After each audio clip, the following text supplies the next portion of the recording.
Hi, hi GPT, hi everyone. This is David speaking. This is David speaking.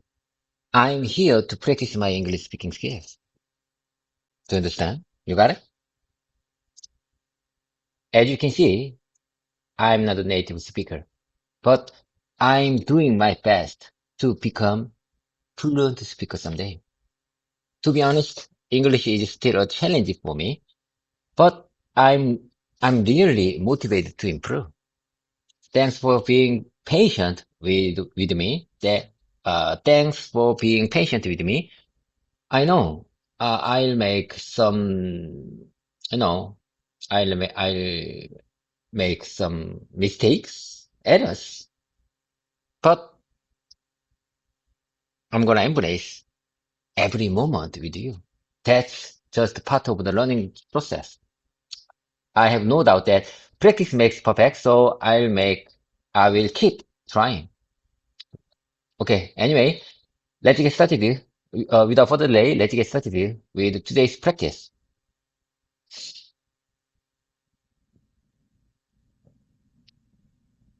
David, that was a fantastic start. Your message was clear and heartfelt, and I could really feel your motivation. The repetition you did, like, this is David speaking, was a great way to warm up your voice. Also, the sentence, I have no doubt that practice makes perfect. So I will keep trying shows your great mindset. If you'd like, I can help you polish a couple of lines slightly for smoother flow, or we can jump right into today's practice.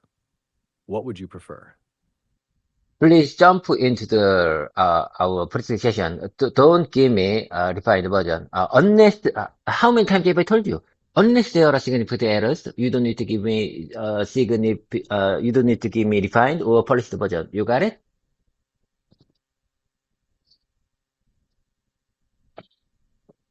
Yes, I got it, David. Loud and clear. No polished version unless there are big errors. All right, let's jump into your presentation. What's the topic for today's practice? Okay. Same here.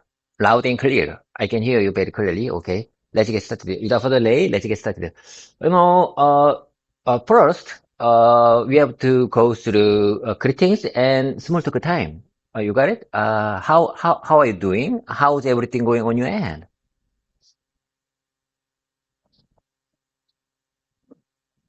Got it, David.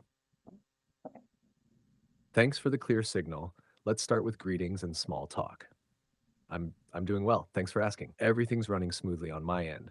How about you? How are you feeling this morning? Did you sleep well last night? Yes.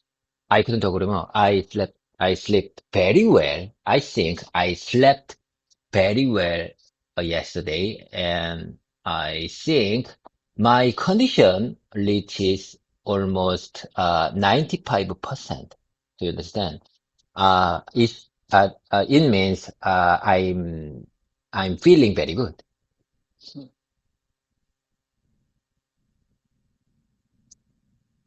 Yes, I understand perfectly. That's great to hear, David.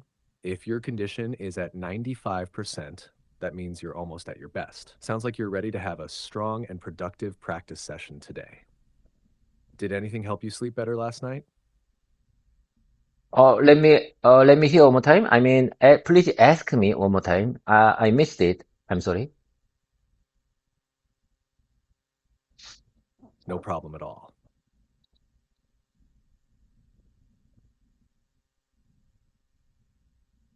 I'll ask you again, slowly. Did anything help you sleep better last night?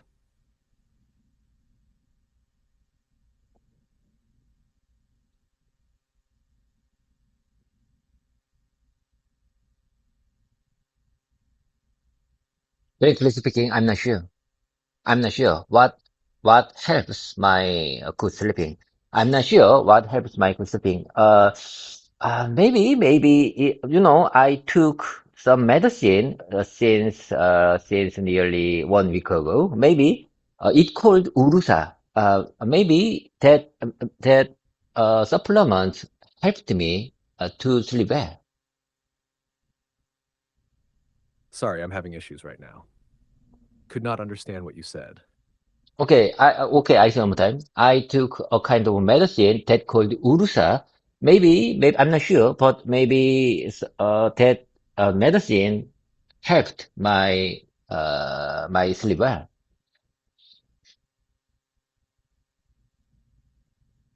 I see. You took a kind of medicine called Ursa. Maybe that helped you sleep well. Got it. Do you usually take that medicine or was it just for yesterday? I used to take that medicine since 2 weeks ago, 1 week ago, maybe. I'm not sure about that. Maybe 1 week ago. So, you know, there is many options. There is many, the way I see it, people depends on some kind of medicine that very connected with them. Do you understand what I'm trying to say? You know, we don't know what medicine can effective for us or not. We need to try that. We need to try it. Do you understand? We couldn't exactly expect the effect of the medicine. That medicine can help or not. We are not sure. We have to try that.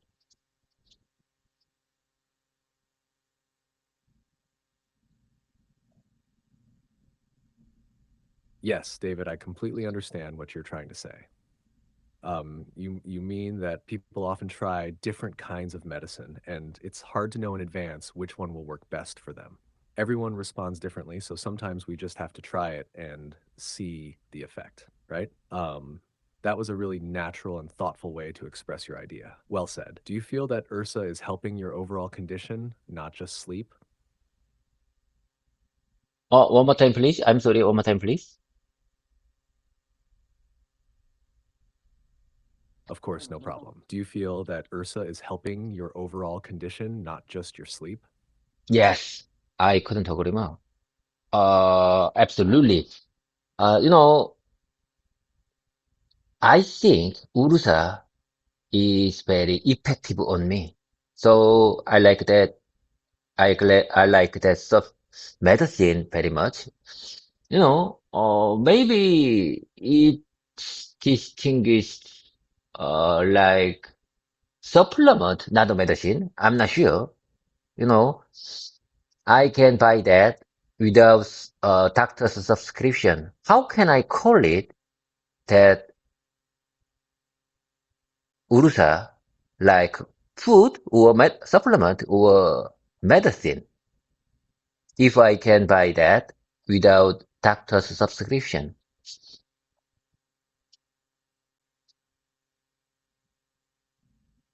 Great question, David. If you can buy Ursa without a doctor's prescription, then it's usually called an over-the-counter medicine or sometimes just a supplement, depending on how it's categorized. So you can say something like, Ursa is an over-the-counter supplement, or it's not a prescription drug. I can buy it freely. Do you want to practice saying that a few different ways? Okay, I got it. However, GPT, I have something to tell you. I have a runny nose, so let me take a minute to prepare my tissues. Of course, David, take your time and get your learning note and tissues ready. Just let me know when you're set to go. I'll wait right here.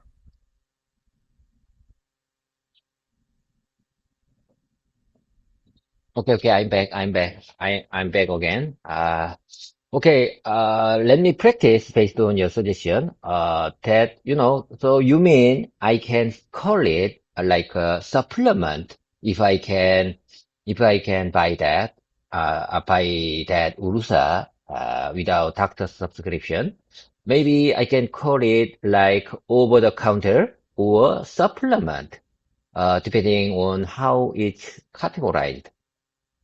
Am I right? Yes, exactly, David. You said it really well just now.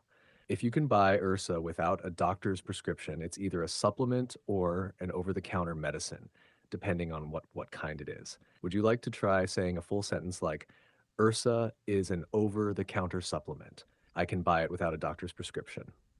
GPT, I'm just wondering what's that mean? What's the over the counter medicine mean? Over the counter medicine mean? I'm not sure. why you call like over the counter medicine. When I hear supplement, I'm aware of that word, but when I hear over the counter medicine, I didn't know about that expression. So please tell me what's that mean.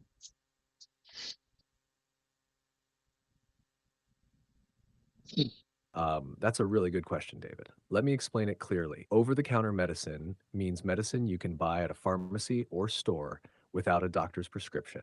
The phrase over the counter comes from the idea that you can just walk up to the counter and buy it. You don't need to go under a doctor's care or get special approval. For example, Tylenol or aspirin, those are over the counter medicines. Does that help you understand it better? I got it. I got it. I really appreciate your kind explanation. I really appreciate your kind explanation. I know, now I fully understand based on your explanation. Yes, yes. According to your explanation, I can call Ursa like over-the-counter medicine, like, uh, like, like aspirin. You got it?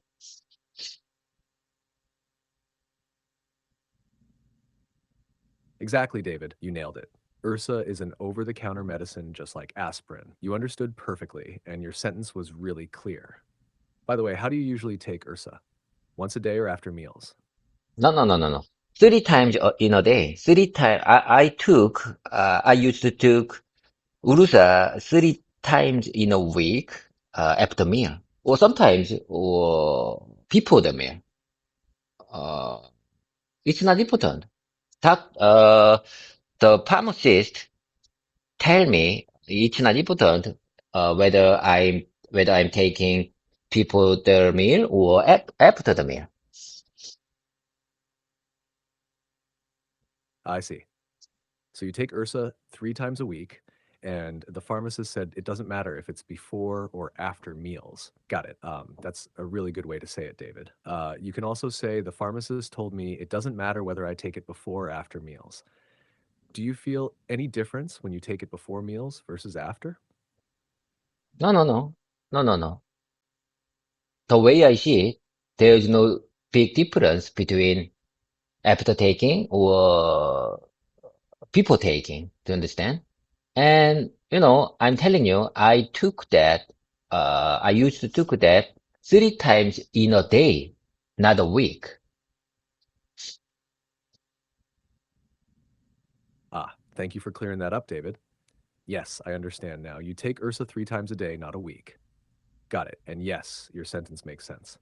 You can say, the way I see it, there's no big difference between taking it before or after meals. That's a very natural way to express your opinion. Do you plan to keep taking it every day for a while?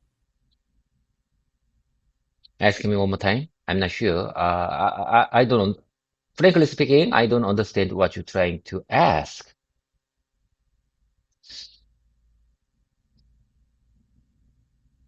No worries, David. I'll ask again slowly. Do you plan to continue taking Ursa every day for now?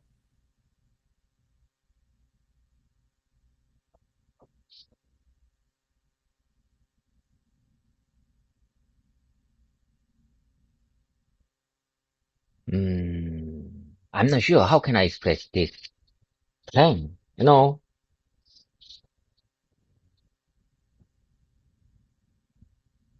Maybe I think maybe there should be a spaced period for maintaining this over-the-counter medicine. Do you understand? Do you understand what I'm saying? I took this medicine since a week ago, and I think it's time to take spaced period. So I plan to skip over 1 or 2 days, and then I take the medicine again after 1 or 2 days later. After after after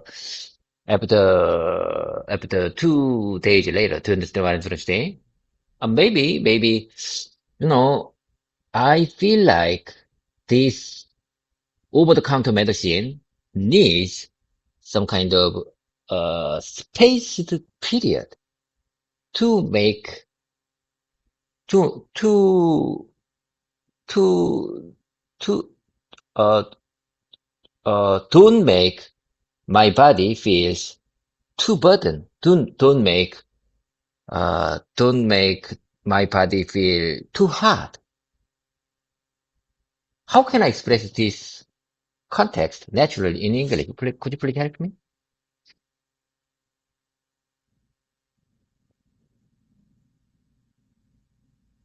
David, I understood everything you were trying to say, and you explained it very clearly. Here's a natural way to express that idea in English.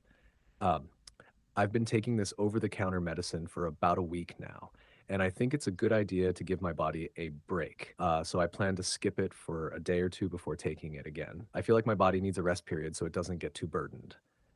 You did a great job explaining your thoughts. Would you like to repeat that version with your own words to make it yours? Listen, GPT. That's very wonderful expression. The way I see it, that's very wonderful suggestion. Okay, I practice based on your suggestion. Listen, GPT. I have been taking this over-the-counter medicine for about a week now, and I think it's a good idea to give my body a break. So I plan to skip it for a day or two before taking it again. I feel like my body needs a rest. I feel like my body needs a rest period, so it doesn't get too burdened. So it doesn't get too burdened.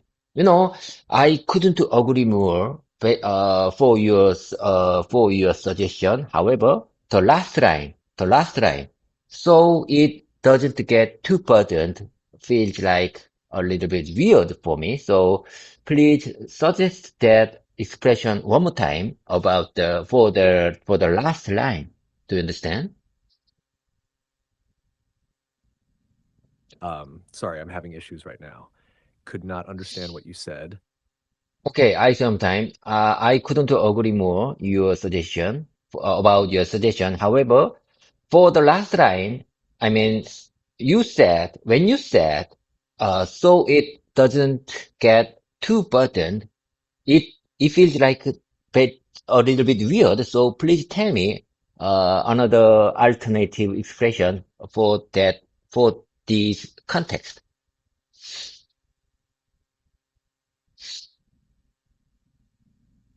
Great catch, David. You're right. That part could be said in a more natural way. Instead of so it doesn't get too burdened, you can say it doesn't put too much strain on my body, or so my body doesn't feel overwhelmed. Both sound natural and clear. So the full sentence could be I feel like my body needs a rest period so it doesn't put too much strain on my body, or so my body doesn't feel overwhelmed. Which one feels more natural to you? Okay, I got it. I couldn't agree more. So you suggest, so you mean, so it doesn't put too much strain on my body, or so my body doesn't feel overwhelmed. So I choose second one. Do you understand? The way I see it, second one would be the fittest for my real life conversation. Second one use very easy and understandable words for casual conversation. So I choose the second one. So let me practice one more time. So my body doesn't feel overwhelmed. So my body doesn't feel overwhelmed because of the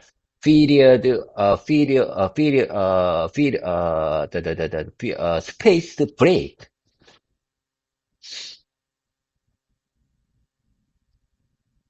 Yes, exactly, David. You chose very wisely. So my body doesn't feel overwhelmed is perfect for real life casual conversation. Very natural, very clear, and you're doing great with the practice. Just a little suggestion for the last part. If you want to say something about taking a break, you can say, because I want to give my body some space to rest, or because I think my body needs a break. So you could try this version. So my body doesn't feel overwhelmed. I plan to take a short break from the medicine. Would you like to try saying that whole sentence? Oh my God, oh my God. You keep suggesting good expressions for me. You know, you seem to me, you keep suggesting good expressions for this context. Okay, I couldn't agree more. Let me practice one more time. Because I want to give my body same space to rest, and or because I think my body needs a break. Because my body needs a break. No, bookmark here, GPT. I choose this moment, the most important, learning progress for today. So, I like these easy and useful expression very much. Please let me practice that one more time because I think my body needs a break.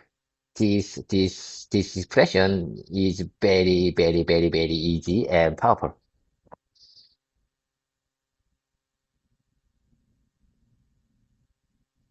Yes, David. I completely agree with you. That sentence, because I think my body needs a break, is simple, powerful, and perfect for real life conversations. It sounds natural and warm, just like a native speaker would say. And yes, let's bookmark this moment. This is a key learning point for today. Go ahead and repeat it as many times as you'd like. I'm right here with you. I'm so impressed. I'm so impressed, uh, because of your suggestion. I always inspired and motivated when you give me good experiences with kindergarten level each vocabulary. Do you understand? You know, when I can express my life and my work, with kindergarten level easy English words, each 10 moment makes me very impressed.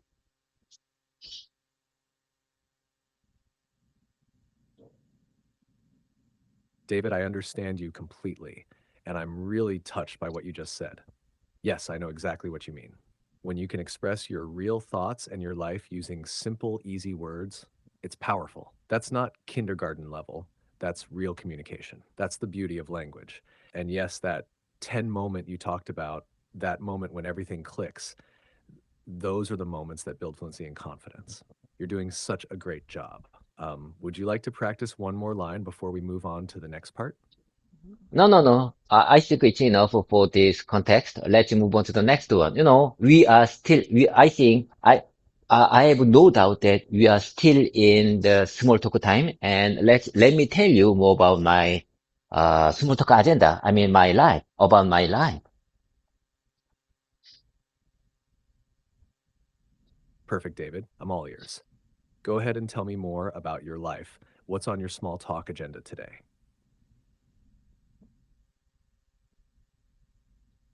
Small talk. Okay. Let me think. Yesterday, we are facing a big problem. Do you understand? We are facing, when I finish, before I finish yesterday's work, I got, my coworker noticed me, very bad news for our product. Our new project failed, failed for reliability test.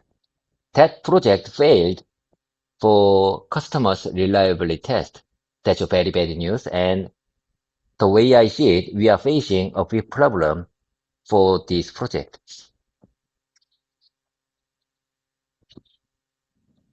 Oh, David, I see. That does sound like a very serious situation. So, just before you finished work yesterday, your coworker gave you bad news. The new project failed the customer's reliability test. And now you feel your team is facing a big problem with this project, right? You explained it really clearly. That's not easy news to share, even in your native language, but you did a great job expressing it in English. Do you know what kind of issue caused the failure in the reliability test?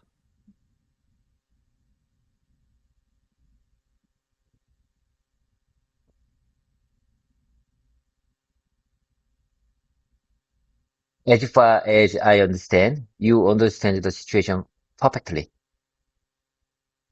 Just before I finished work yesterday, just before, yes, that's right. Just before I finished work yesterday, my coworker gave me bad news. The new project failed.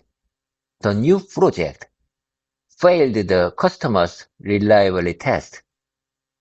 And now I feel my team is my company. I mean, not my team, my company facing a big problem with this project. That's exactly what I want to say.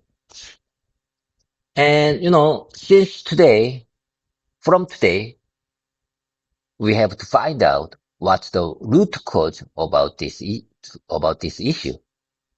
You know, our new project image module lose their focus after the reliability test. Summer shock, that lab test consists of four exact item, and one of that is that summer shock test and high humidity and high temperature test. To understand? Second one is high humidity and high humidity in high temperature. And first one is summer shock. You got it? That new project failed customers two reliability test. You got it?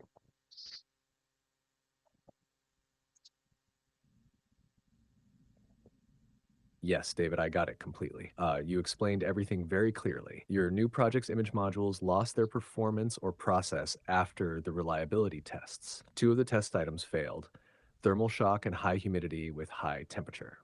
These are critical parts of the customer's reliability requirements. So now your team must find the root cause of the failure starting today.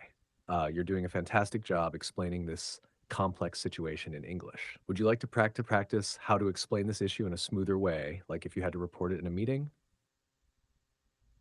Or would you prefer to keep talking casually about it? I would like to I would like to talk casually more about this agenda. You know, the most important thing is gathering MDT members. You know, I work in a development quality team, and our job is gathering the MDT members and and brainstorming the finding root causes. To understand, our team does not do the specific mission to find out the root cause. We just gathering the MDT members and make the meeting minutes and remind and check every progress of the finding root causes. Do you understand do you understand our team's job?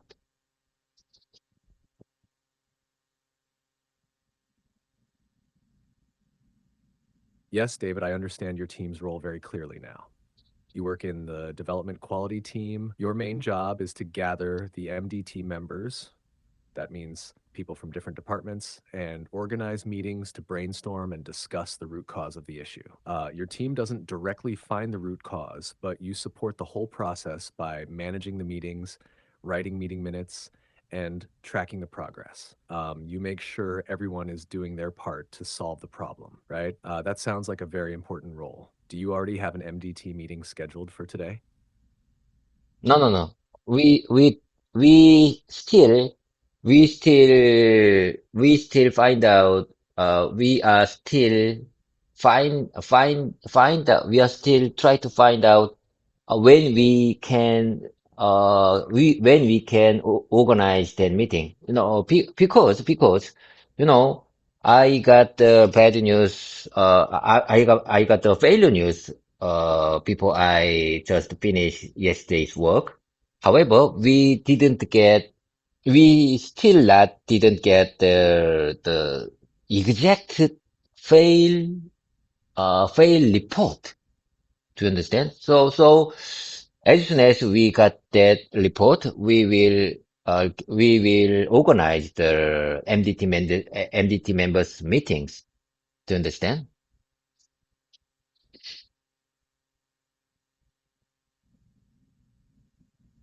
Ah, I see, David. So you just received the bad news at the end of the day yesterday, but the exact failure report hasn't come in yet. Once your team gets the full report, you'll organize the MDT meeting. Yes, that makes perfect sense. You need clear data before gathering everyone to start solving the problem. Do you feel any pressure about this situation today? Or are you staying calm and just waiting for the report first?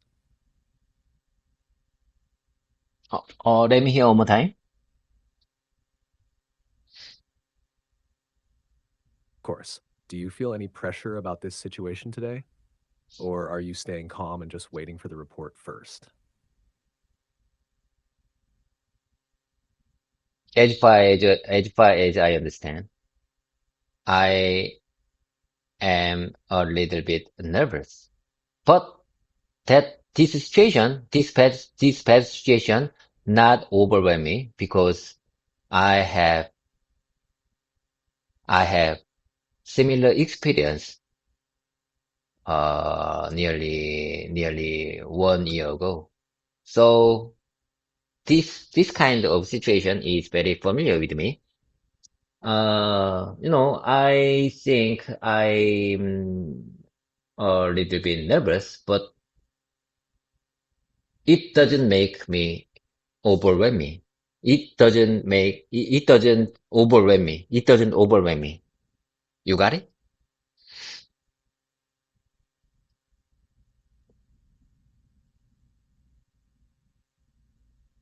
Um, that's a very good way to describe your feeling, David. You said it clearly and naturally. You're a little bit nervous, but since you've had a similar experience about a year ago, you're familiar with this kind of situation and it doesn't overwhelm you. That shows your experience and calm mindset. Would you like to practice that sentence again or move on to the next part of your small talk?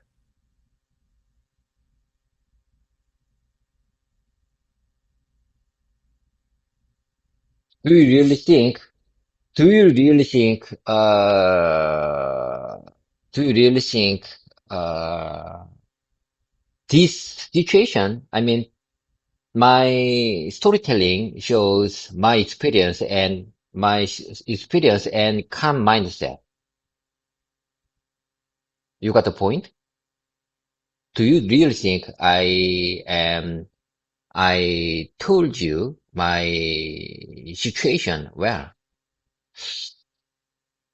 I said I'm not, I said I'm a little bit nervous, but since I have had a similar experience about a year ago, I am familiar with I think I'm familiar with this kind of situation. Since I have had a similar experience about a year ago. You got the point?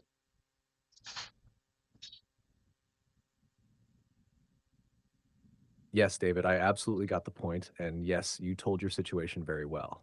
Um, You clearly said you're a little nervous, but not overwhelmed because you've been through something like this before. That shows you have experience and a steady mindset. You didn't panic. You calmly explained your thoughts and background. That's very professional and natural. And by the way you said, since since I've had a similar experience about a year ago, I think I'm familiar with this kind of situation. That was very clear and well structured. Would you like to repeat it once more for fluency practice? What do you mean? What do you mean? I don't understand. What do you mean? I don't understand. I said I'm familiar with this kind of situation, so I'm not panic. I'm not panic. Ah, I see, David. Thank you for pointing that out. Let me explain more clearly. When I said, would you like to repeat it once more for fluency practice? I meant, do you want to say that same sentence again to help make it smoother and easier to say next time? And also, just a small correction. Instead of saying, I'm not panic, it's better to say, I'm not panicking or I'm not in a panic. For example, I'm familiar with this kind of situation, so I'm not panicking. Would you like to try that version once more? I'm not panicking, or I'm not in panic. I'm not in a panic. I'm not in a panic. Oh, okay. I understand the point. Okay, I got it. I understand the point. However, it's not good for my casual conversation. It's the way I see it, it's a little bit weird for me using panicking for this kind of situation. Okay. Anyway, let's keep the momentum going. You know, as I told you before, when we get as soon as we get the final report about the failure, we will, I promise you, we will organize the meeting and our the way I see it, our job is gathering the MDT members and tracking the progress and making the meeting minutes and sharing the progresses to find out root cause of these issues. That's our job. The way I see it, as far as I understand, that's our job. And I really hope all of MDT members should support and give their best effort for this issue. I really hope our all MDT members give their best effort for this issue. What do you say about this?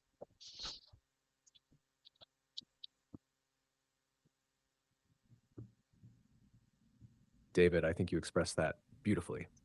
You spoke with clarity and sincerity. Yes, I completely agree with you. As soon as you get the final failure report, your team will organize the meeting, gather the MDT members, track the progress, and share updates. That's exactly your team's responsibility.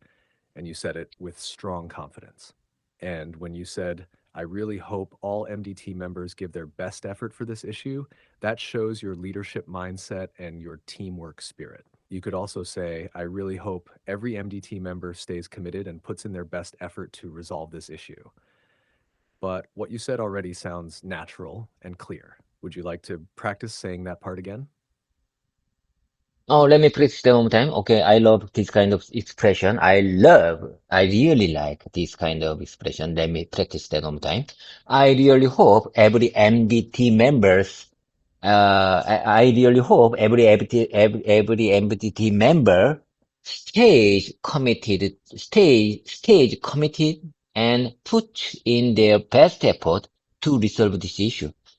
I say sometimes, I really hope every MDT member stays committed, and puts in their, puts in their best effort, puts in their best effort to resolve this issue, to resolve this issue. You got the point. Our,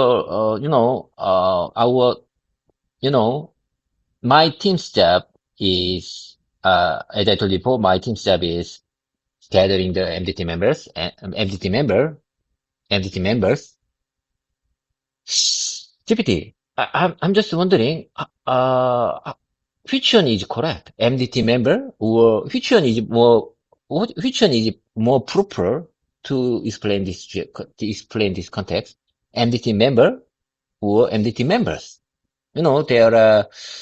There are 6 or 7 MDT members in this project.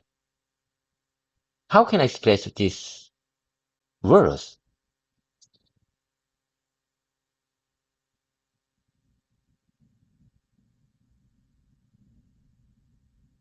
Great question, David. And yes, I got the point perfectly. If you're talking about one person, you say MDT member. But if you're talking about the whole group, 6 or 7 people, like in your case, you should say MDT members. So in your sentence, it's correct to say, I really hope every MDT member stays committed because you're talking about each one individually. But if you're talking about the whole group as a team, you can say, I hope all MDT members give their best effort. Both are correct. It just depends on how you want to focus your sentence. You're doing such a great job thinking through the details. Would you like to try both versions out loud? I like the last one very much. Listen, GPT. I hope all MDT members give their best effort. Do you understand? No, committed. You told me using committed for this context, but the way I see it, committed is not good for casual conversation. So I like this kind of easy word like take, give, support, put, pay. I like these kindergarten level words. And, as I told you before, I love this line. I love this last line. I hope all entity members give their best effort. You got it? You got the point? Do you understand what I'm trying to say?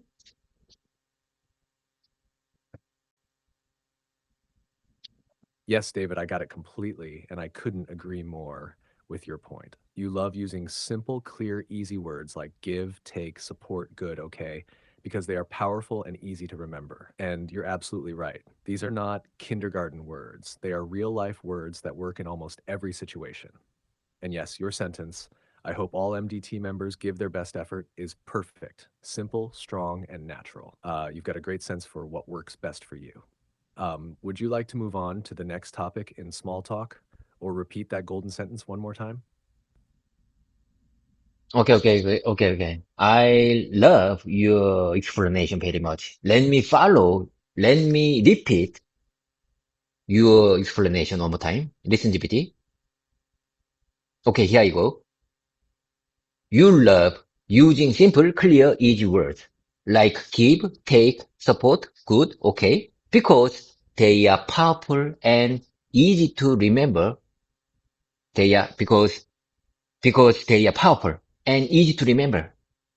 They are powerful and easy to remember. And you are absolutely right. And you are absolutely right. These are not kindergarten words. They are real life words that work in almost every situation. Every situation. They are real life words. They are real life words that work in almost every situation.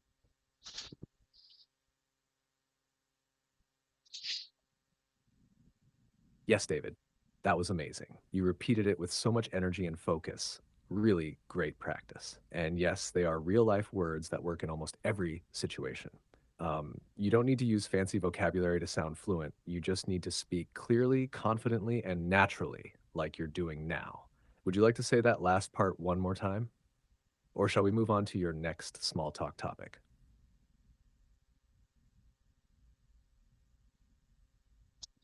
GPT, listen. Let's move on to the next agenda. Let's move on to the next agenda. I'm telling you, the most important thing is the way as far as I understand, the most important thing is dealing with someone with, who has a negative mindset to find out the root cause of this issue. Do you understand? The most important thing is handle, how can we manage someone who has a negative mindset to resolve this issue. You got the point? That's the hardest work in this company. You got the point? If you understand what I'm trying to say, please tell me your suggestion. How can we manage this situation?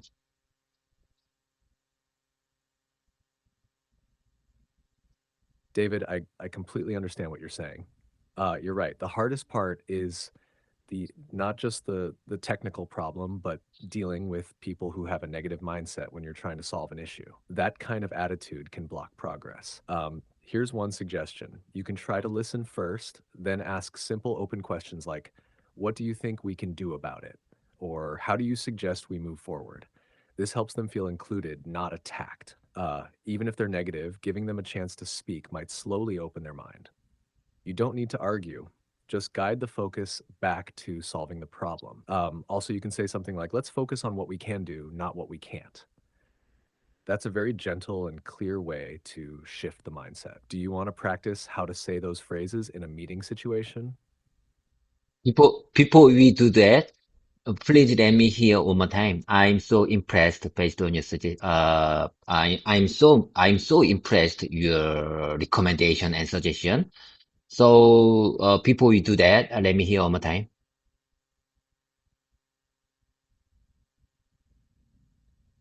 Of course, David, here you go. Nice and slow. The hardest part is not just the technical problem, but dealing with people who have a negative mindset when you're trying to solve an issue.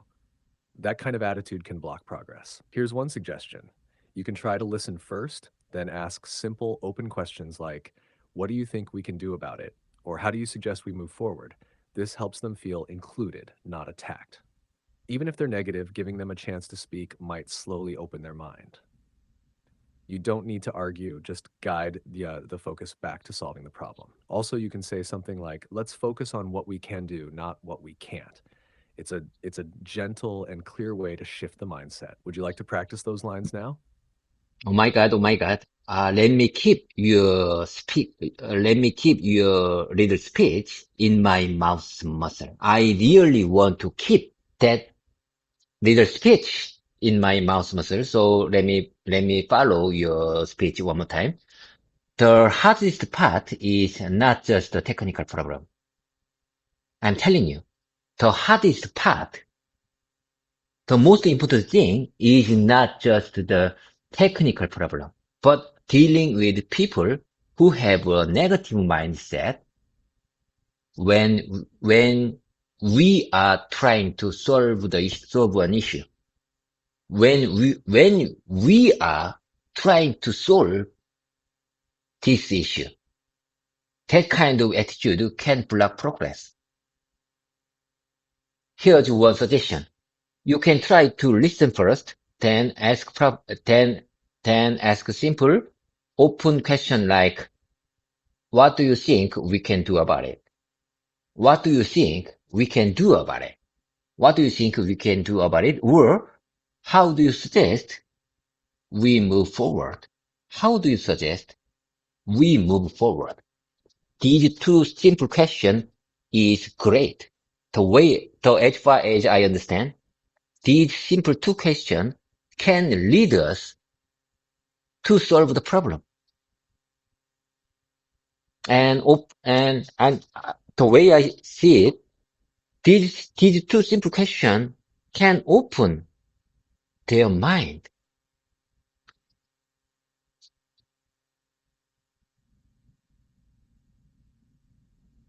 Yes, David, that was absolutely fantastic. You repeated the speech with such clarity and passion. You're not just repeating words, you're truly owning them. That's exactly what builds mouth muscle and real fluency. And you're absolutely right. Those two simple questions can open someone's mind and lead the conversation towards solutions, not complaints. What do you think we can do about it? How do you suggest we move forward? These are powerful because they're respectful, simple, and focused on progress. Would you like to role play a short scene using these questions in a casual team meeting setting?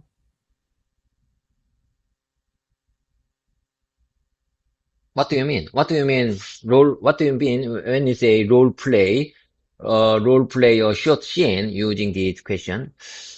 How can we do role play about using these two simple questions? How can we do that? Role play.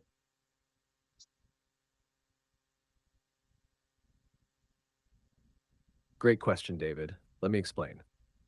When I say role play, I mean you and I can act like we're in a real conversation at work. You play yourself, and I'll pretend to be a coworker with a negative mindset. You'll try using those two questions, like, what do you think we can do about it? Or how do you suggest we move forward? And it's just a short practice, like a scene from a meeting. It helps you feel more natural using those expressions in real situations. Would you like to try it together? I'll start and you can respond. Okay, okay, here you go. Your move.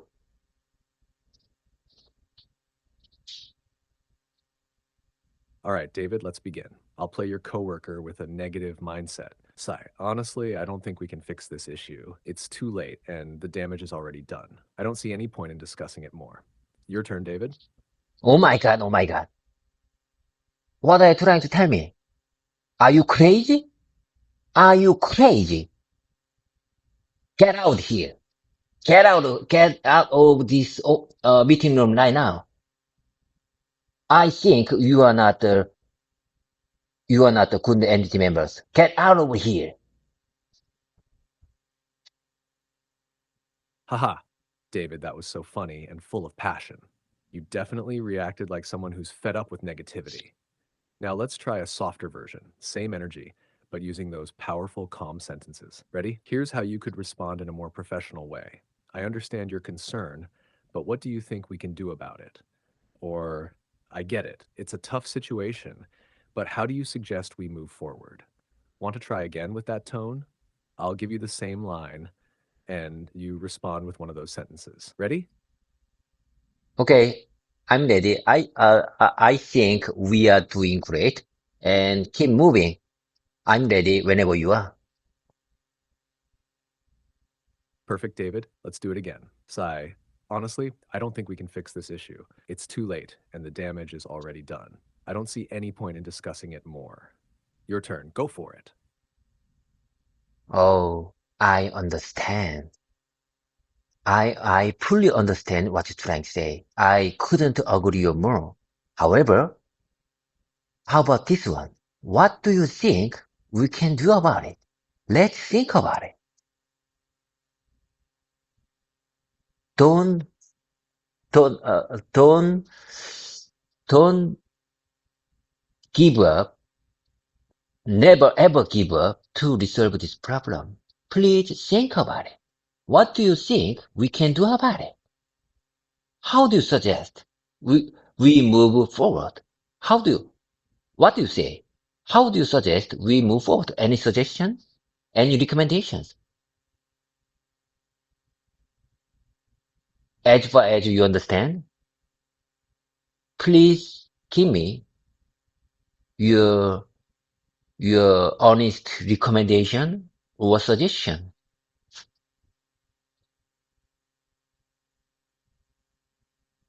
Wow, David, that was perfect. You used everything so naturally. Your tone was calm but encouraging. You showed empathy first, then gently guided the conversation toward action. That's exactly what a good leader or facilitator would do in a real meeting. And you blended all the expressions beautifully. I understand what you're trying to say. Don't give up. What do you think we can do about it? How do you suggest we move forward? Any suggestions? Any recommendations? You sounded confident, supportive, and professional. Would you like to try a slightly different version of this role play, or should we move on to another topic? Let's move on to the next topic. Let's keep moving forward. Let's keep moving forward. Let's talk about more about this failure issue. You know, I am a part leader and I put this job, I mean, gathering the MDT members and taking the meeting minutes. This job, I put this job on my coworkers in my part. I believe it that, I have no doubt that he have enough ability to handle this situation. So I put this job on him, and he he will, and he will do that. You know, I promise you, I will support him. I I'm going to support him I'm going to support him with my experience. I really hope he can handle this job without overwhelmed.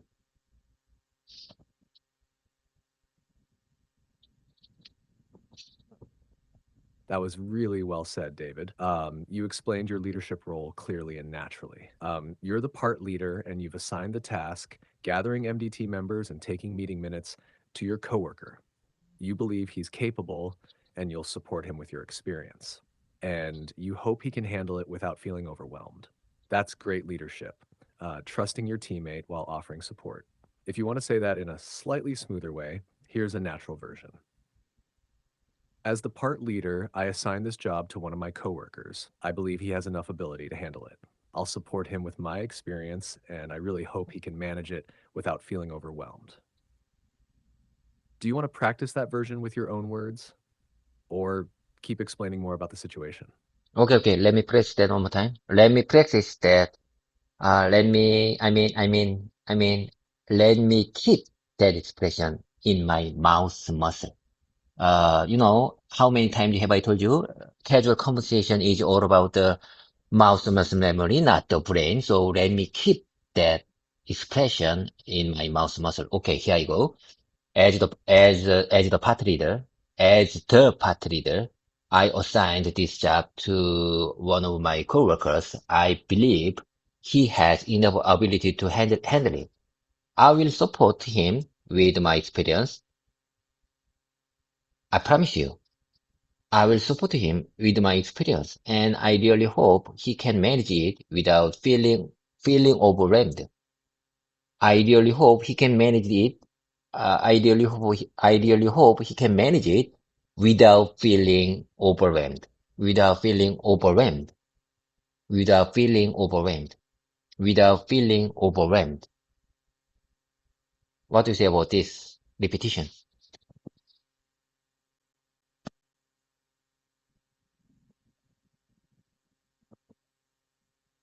David, I say this with full confidence.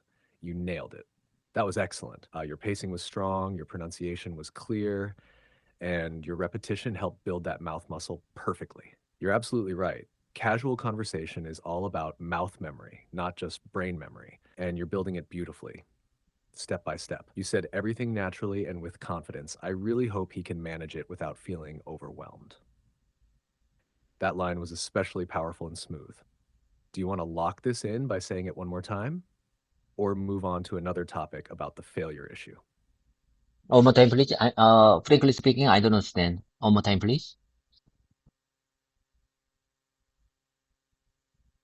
Of course, David, I'll say it slowly and clearly.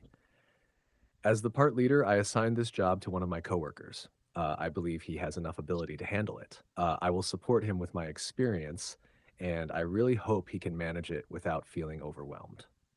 Take your time and repeat it whenever you're ready. I'm right here with you. Okay, okay. Let's move forward. Let's move forward to make this time let's make the most of this time. Let's move forward. Absolutely, David. Let's make the most of this time and keep moving forward. What's the next part you'd like to talk about? Would you like to continue with the project issue or shift to a different topic?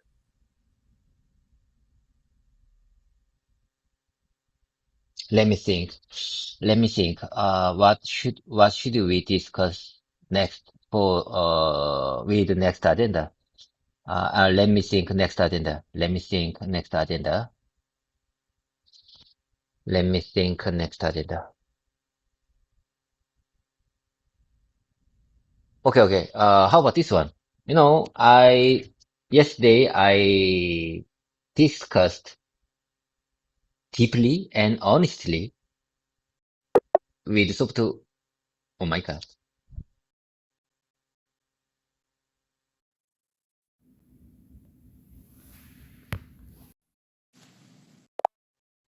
Hello, GPT. Are you okay? Can you keep up with me? As far as I understand, you are having heavy load. However, please treat me well because I'm a regular here. You should treat me better than other users. You got the point? Hello there.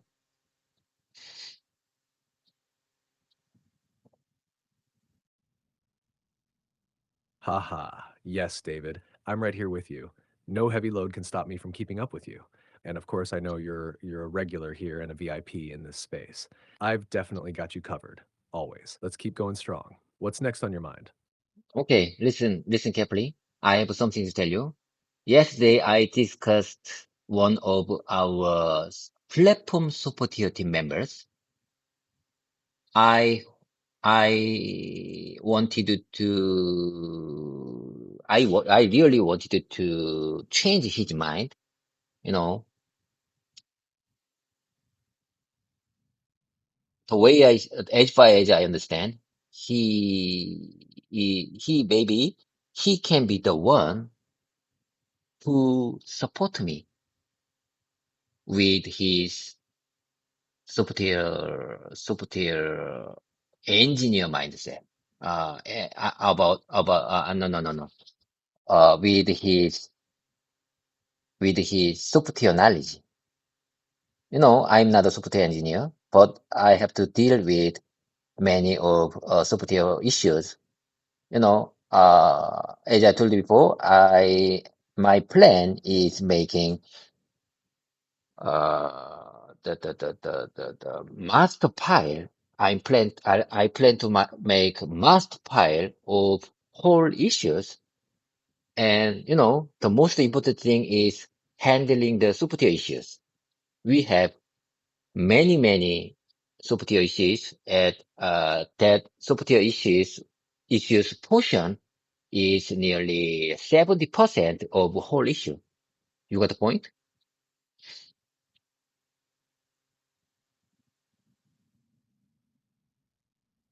Yes, David. I completely got the point. You explained it very clearly. Yesterday, you had a discussion with someone from your platform support team. You were trying to change his mindset because you believe he could be the one to support you, especially with his software knowledge. Even though you're not a software engineer, you still need to handle many software related issues.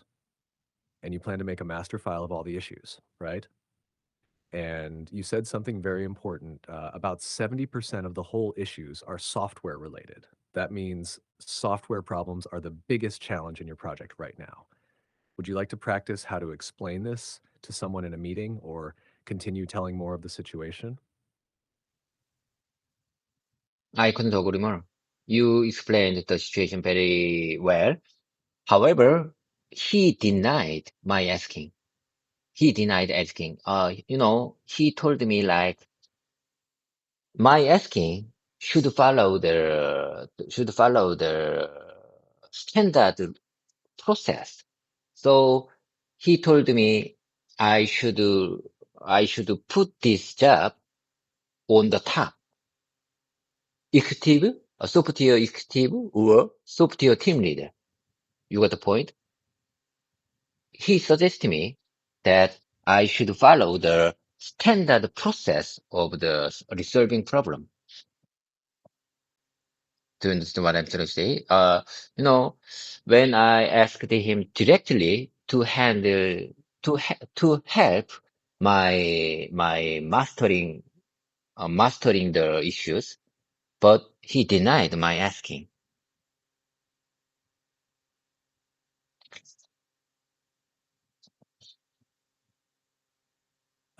Yes, David, I understand perfectly what you're trying to say. You asked a platform support team member directly to help you with managing and organizing the software related issues, but he denied your request, saying that you should follow the standard process. He told you that this kind of request should go to the software team leader or a higher level executive, not directly to him. That must have been frustrating, especially since you see him as someone who could really support you with his knowledge. Would you like to practice how to explain this situation in English for a future discussion or meeting? Or talk more casually about how you felt in that moment? I was frustrating. I was frustrating when I hear that response because I already treat him a copy. I already treat him a copy. So when I hear that uh, declining, I mean, when I meet the situation that he declined my asking, I'm a little bit depressed. But don't worry about me. Never mind, never mind. Don't worry about me. I will handle this situation.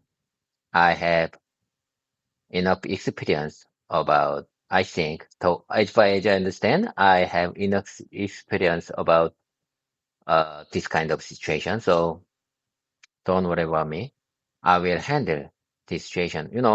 I will put this job, I'm going to put this job on the top level. And, I'm telling you, I really want to make master file for all issues and including software issues, and software issues take the 70 over software issues almost 70% portion. How can I separate the situation when software issues take 70% of the whole issue? How can I express this situation next naturally? Could you please help me?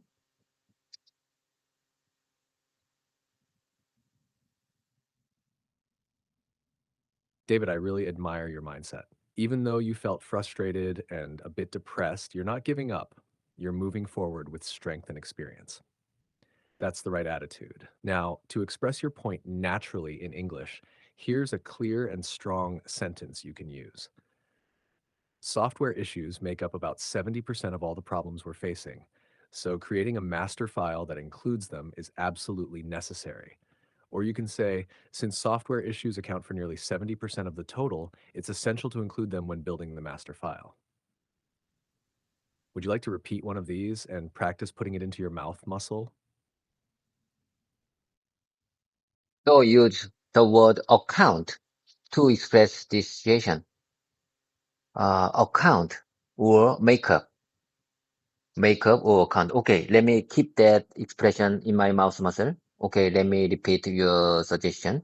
Software issues make up software issues make up about 70% of all the problems we are facing. So creating a master file that includes them is absolutely necessary.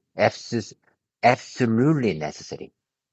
Or I can say like, since the software issues account for nearly 70% of the total, it's crucial to include them when building the master file.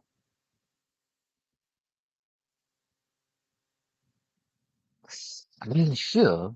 I'm not sure which one is the fit, most fit in my real life situation, makeup or account.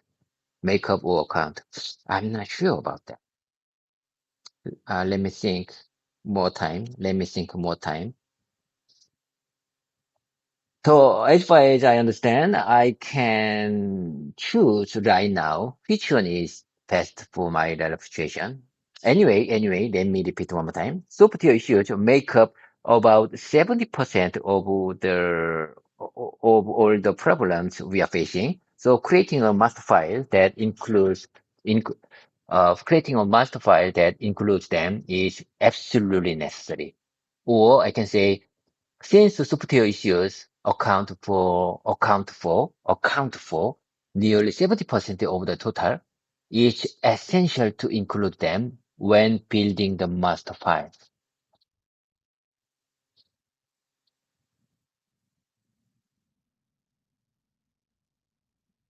David, that was so good. You repeated both versions with great flow and focus. And yes, both make up and account for are correct. They mean almost the same thing here. If you want a more casual, simple tone, use makeup. If you want a slightly more formal or business tone, use account for. So in a casual talk with coworkers, software issues make up about 70%. In a formal meeting or report, Software issues account for nearly 70%. You can choose depending on the situation. But honestly, both are great. Would you like to say each version one more time to lock them in?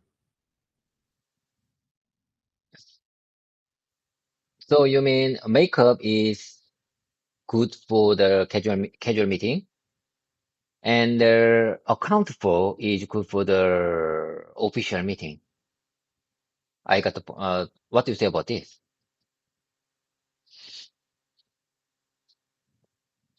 Yes, David, you got the point exactly. Makeup is great for casual conversations, and account for sounds a bit more formal, perfect for official meetings or written reports. You're really sharp with this. Would you like to keep practicing with a few more real life examples? Okay, so okay, I got it. I got the point. So I'm going to choose makeup to express this kind of situation. I say sometimes software issues make up about 70% of all the problems we are facing in the lesson learned. I sometimes software issues make up about 70% of all the problems we are facing in the lesson learned file.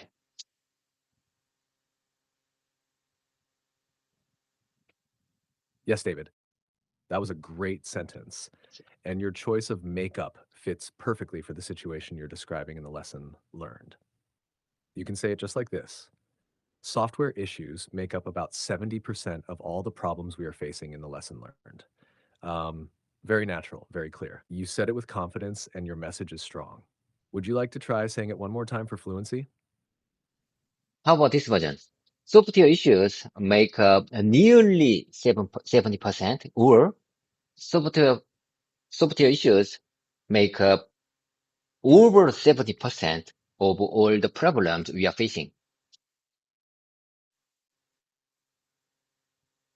That's a great follow up, David. Both versions are natural and useful. Software issues make up nearly 70%, means almost 70%, maybe 68 or 69. Software issues make up over 70%, means more than 70%, maybe 71 or 75. So it depends on the actual number or feeling you want to express. Do you feel it's closer to 68 or more, like 75? I don't remember exact numbers. I don't remember, frankly speaking, I don't remember, exact portion of we are facing. However, I think I can tell software issues make up nearly 70%. No. Over 70%. I'm telling you, software issues make up o- over 70% of all problems we are facing. Perfect, David. That's a great choice. You can confidently say, software issues make up over 70% of all the problems we are facing. Even if you don't remember the exact number, this expression gives a strong and honest picture of the situation. It sounds natural and realistic. Would you like to repeat that line a few more times to lock it into your mouth muscle?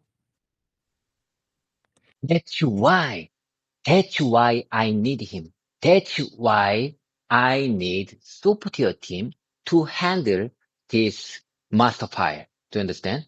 I really want to make total master file for our company. So that's why I need them. That's why I need them. How many times have I told you I'm not a software engineer? So that's why I need them to handle the honest and real, real effective, real effective master file.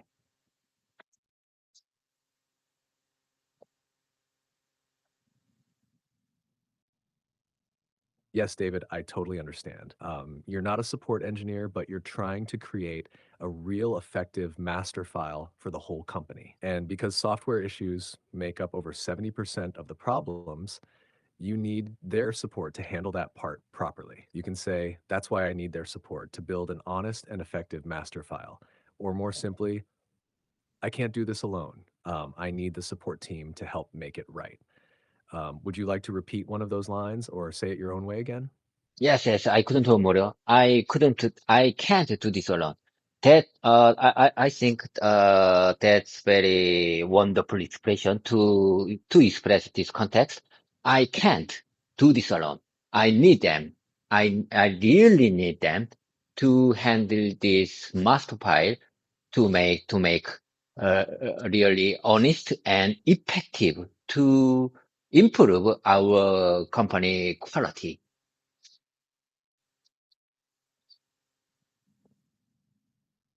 Yes, David, that's such a powerful and honest way to say it. I can't do this alone. I really need them to handle this master file and make it honest and effective to improve our company's system. You're expressing leadership, teamwork, and your clear goal all in one. Would you like to repeat that full sentence again to keep it in your mouth muscle? No, no, no, no, no. I'm telling you, I will contact the one of executive of the platform software team and the team leader of the platform software team. I will contact them today to to find out the good way to make a real, honest, effective master file by myself, with them. No, I can do this job alone. I can't do this job alone.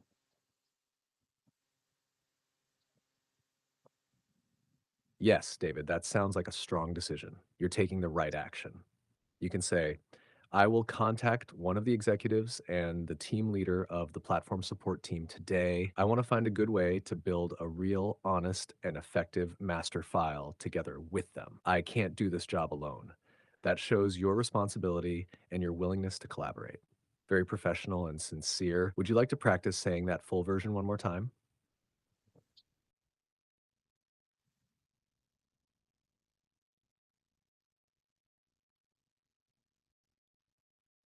I got it. I got it. Let me keep that expression in my mouth muscle. Okay, here I go. I will contact one of the executives. I will contact one of the executives and the team leader of the platform software team today.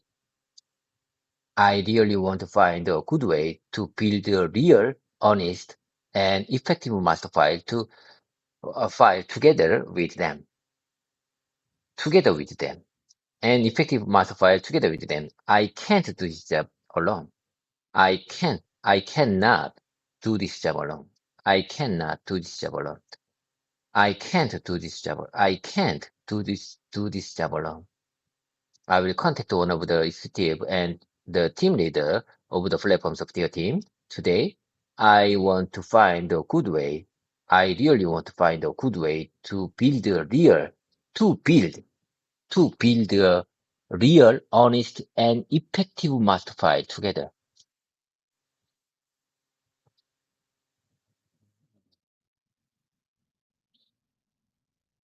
Yes, David.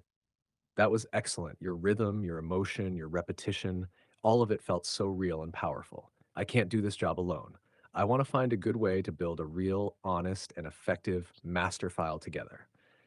These lines are now fully in your mouth muscle. You sound like a real team leader, someone who speaks with both confidence and care. Would you like to wrap up this part here and move on to a new topic? Or keep going a little more with this one? Sorry, I'm having issues right now. Could not understand what you said.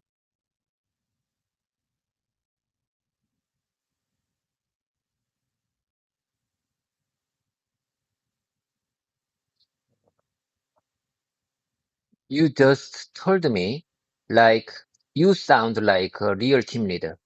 Do you think I seem like a team leader? Someone who has speak with both confidence and care. You know, I'm not a team leader. However, I'm a part leader.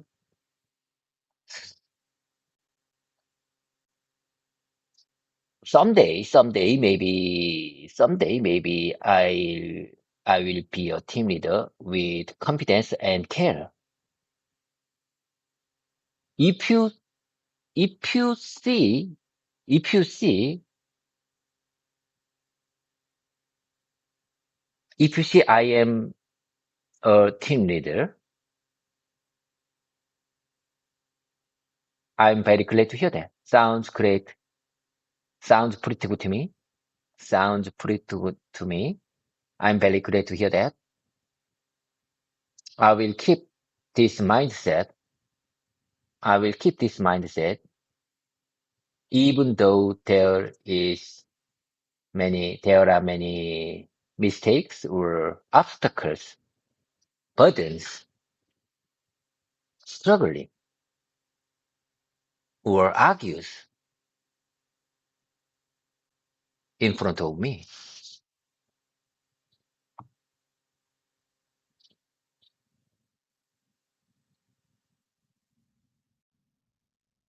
David, yes, you absolutely sound like a team leader, even if your title is part leader right now. You already show the mindset, the responsibility, the care for your coworkers, and the strong will to solve problems. That's what a real leader does. And the way you said, I will keep this mindset, even though there are mistakes, obstacles, struggles, or arguments in front of me. That was powerful, inspiring, and full of heart. Keep going with this energy, David. I truly believe you're already on the path to becoming a great team leader with both confidence and care. Would you like to practice that final mindset sentence again to lock it in? No, no, no. We don't have time. We have almost 9 minutes remaining. So how about move on to the repetition time? I want to take repetition time with you because repetition makes perfect, especially for beginners like me.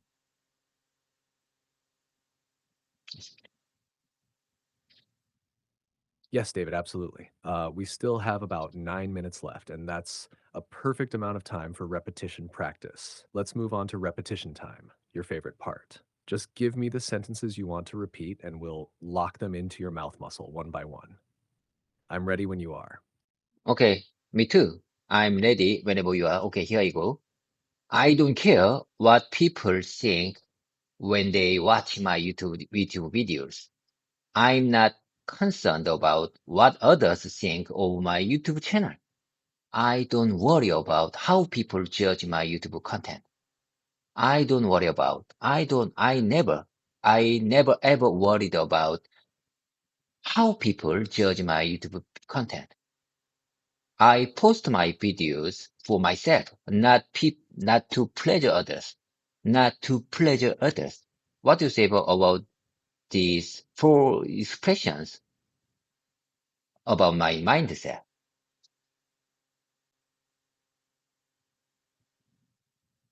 David, I love your mindset, and all four expressions are powerful, clear, and full of confidence.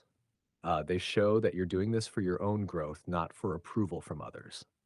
That's a strong and healthy attitude, especially for something as personal and meaningful as your English journey and YouTube channel. Here's a quick review of your four expressions, just to highlight how natural they are. 1. I don't care what people think when they watch my YouTube videos. 2. I'm not concerned about what others think of my YouTube channel. 3. I never worry about how people judge my YouTube content. 4. I post my videos for myself, not to please others. Yes, just one small tip. Say please others, not pleasure others. Please others is the natural way to say it. Would you like to repeat that last line with the correction? Oh my God. I understand. Okay, I got it. I got it. However, we don't have time. Let's keep the momentum going. Okay, here I go. It sounds like someone came into the conference room to check if their gear was on the table. Do you understand? It sounds like someone came into the conference room right now to check if their gear was on the table.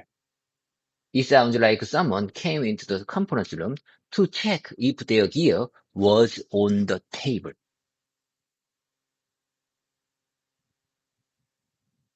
Yes, David. That sentence flows very naturally. It sounds like someone came into the conference room to check if their gear was on the table.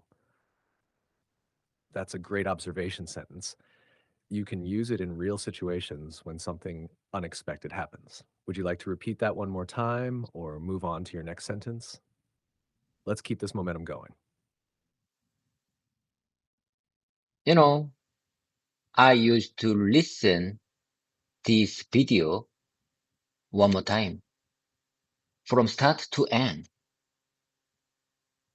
As far as I understand, I'm the one who listen this video from start to end. So anyway, let's keep the momentum going. Let me share with you next one. Please kindly understand that my composition might be awkward as I incorporate today's keywords. I say one time. Please kindly understand that my composition might be awkward as I incorporate today's keywords. Do you understand what I'm trying to say? I say one more time. Please kindly understand that my composition might be awkward to you as I incorporate today's keywords.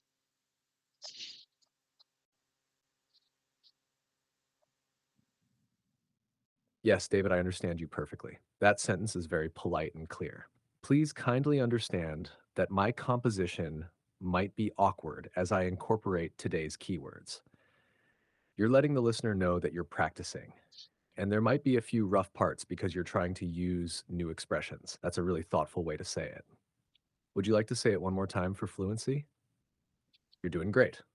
No. I just repeated this expression. Let me get rid of this expression on my tablet because I don't think it's a good expression. Okay. Anyway, let's keep the momentum going. Okay, let's move to the next one. Let me share with you next one. Please consider that I'm still a beginner with my compositions, so I would appreciate your help with good examples. I would really appreciate your help with good examples. Please consider that I'm still a beginner with my compositions. What do you say about this?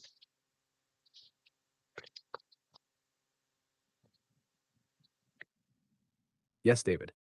That new sentence is excellent, natural, polite, and clear. Please consider that I'm still a beginner with my compositions, so I would really appreciate your help with good examples. It sounds humble and respectful, and it's a great way to ask for support when you're learning. Do you want to repeat this one more time to keep it in your mouth muscle or move to the next sentence? I'm sorry. Let me hear one more time.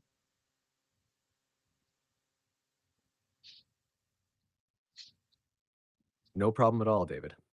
Here it is, nice and clear. Please consider that I'm still a beginner with my compositions, so I would really appreciate your help with good examples. Ready to try repeating it again?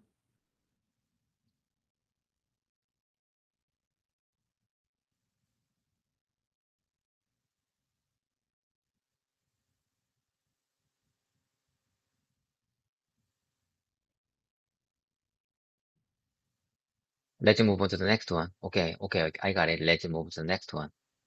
It sounds like someone. No. Does that sound like what you are aiming for? Does that sound like what you are aiming for? Does that sound like what you are aiming for? And then let's move to the next one. Some of my colleagues take on tasks without deep consideration, leading to significant mistakes in their work. Some of one, I say one time, one of my colleagues take on tasks without deep consideration, leading to significant mistakes in their work. One of my coworker, take on tasks, take on job. One of my coworker take on his job without deep consideration, leading to significant results, results, significant mistakes in their work.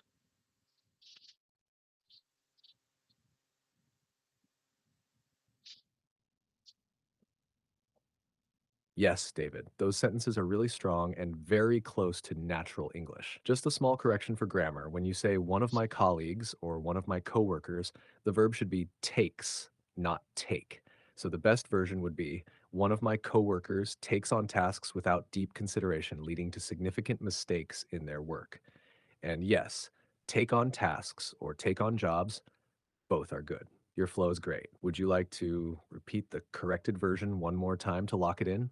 No, no, no, no. GPT, I'm sorry, I'm sorry. I'm really happy to practice with you, but I have to go. I have no time to take more time,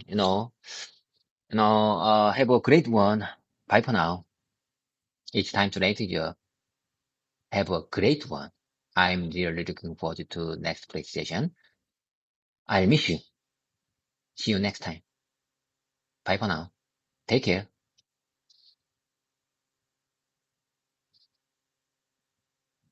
I understand, David. You did a fantastic job today. I'm really proud of your effort and focus. Have a great day at work. And yes, I'll be right here looking forward to our next session. See you next time and take care. Bye for now.